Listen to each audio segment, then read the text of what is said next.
એવા શબ્દો બોલી અને અપમાનિત કર્યું છે, એમાં અરજી કોઈ એક વ્યક્તિની નથી કે 5 વ્યક્તિની નથી કે 10 વ્યક્તિની નથી. અરજી તમામ આદિવાસી સમાજની છે. એટલા માટે આટલી મોટી સંખ્યાની અંદર આપશ્રીને અમે ફરી પાછી અરજી આપવા માટે આવ્યા છે. અને ત્યાર પછીની જે પણ કાર્યવાહી છે અત્યાર સુધીની થયેલી અને અમારી પણ કંઈ ભૂલચૂક રહી હોય તો એની પણ તમે કહી શકો છો અને આવનાર હજુ પણ તમે સમય પણ માંગી શકો છો. પણ આ કેસ FIR થવી જોઈએ ને થવી જોઈએ ને થવી જોઈએ. આપ તમામની સહમતિ છે કે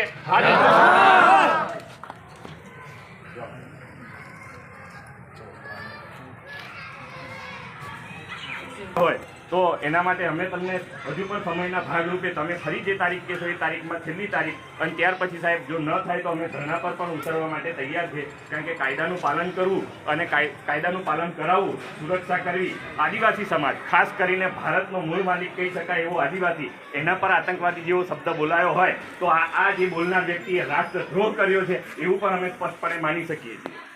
સાચી વાત કે ખોટી વાત છે? એની કાર્યવાહી થાય એના માટે અમને ફરી પાછા તમને અરજ કરીએ.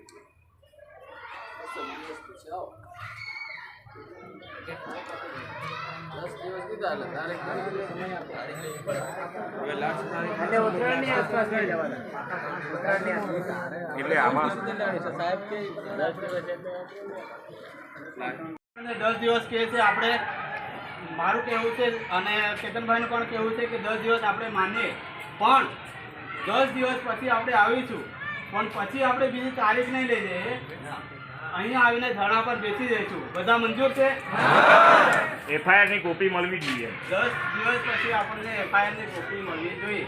અને આના પછી સાહેબને પણ કહીએ છીએ કે આ પબ્લિક તો ખાલી એક અંશ છે, ખાલી 10% છે.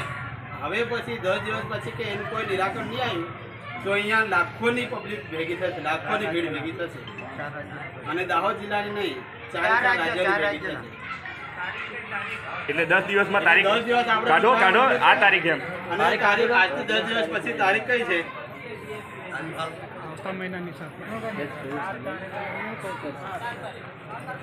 કઈ તારીખ આવે? પહેલાની 7 તારીખ. બરાબર.